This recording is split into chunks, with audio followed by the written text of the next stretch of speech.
Punishing your loved ones is a really terrible bargain.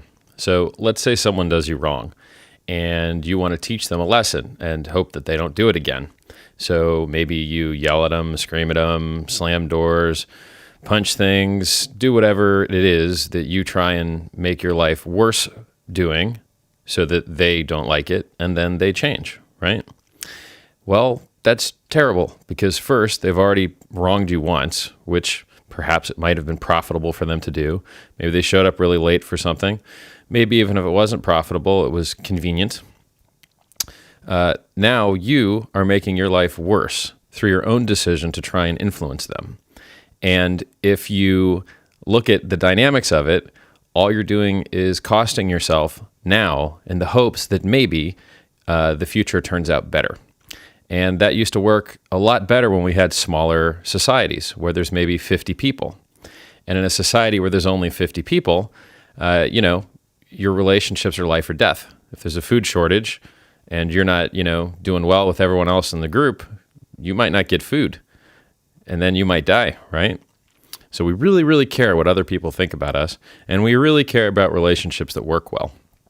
And part of why that doesn't work as good as it used to is back then, you got to actually get some of the profits and some of the rewards from these big effortful things that you would do to try and modify other people's behavior, even if it was only subconsciously, right? You may not know exactly why you're being vengeful or trying to teach someone a lesson, but the feeling is there because it used to be very profitable.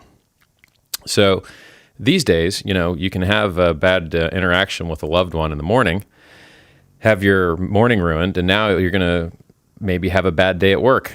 So there goes, another 8 hours, half of your, time awake that day, ruined, being angry, just thinking about how unfair what happened to you was. And the only day that was ruined was yours. The person that actually wronged you, they're going through their day just fine, right? So it's a little crazy and unfair that there's this first mover advantage to the person who does wrong first, and they get to keep the profit. And then it gets even worse. So the person that did you wrong, if you successfully punish them and, show them through your behavior that they shouldn't do that again, then maybe they get to apologize. And what do people that apologize do? They get nicer, they act, happier and more, submissive. I'm not sure what you want to call it, but they definitely try and make up for what they did. And how do they try and make up for what they did? Well, they get to live a better life. They get to have less stress. They get to be happy. They get to be more joyous. They get to treat you better. While you, some part of you, may see that there's profit in this new behavior, think that you've won the game, and maybe try and milk it for a little longer and act unhappy for longer. Like their behavior mods weren't enough for you. And so now you're going to act crappier for a little longer just so that you can enjoy them treating you better than normal. So first they wrong you, screws you over. Then you screw yourself over by trying to punish them. Then if you get what you want, a good apology and maybe treated better, maybe you screw yourself even a little more by trying to milk that for a while, right? So what's the magic? How do you get out of this? Try to be non-responsive if you can.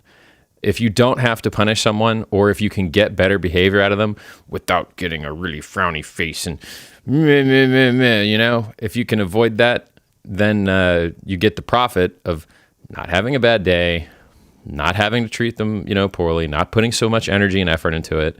And hopefully if you've got the right people in your life, maybe that doesn't come up so often anyway, right? Relationships are mostly about choice.